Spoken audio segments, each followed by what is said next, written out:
Dia gets grounded.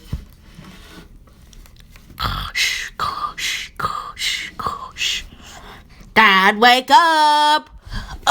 Dia, aren't you grounded? Get back to your room now. I am going to put you into the ceiling fan. Dia, don't. Whoop. Uh-oh.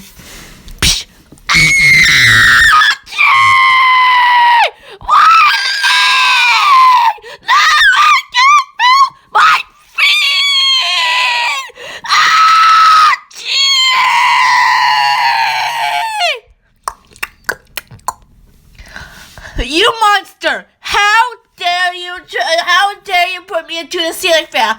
Now I have to walk another way thanks to you. That's it. You are grounded for millions of years when you get out of jail. Now go to sleep in the dirty, poopy, and peeable floor.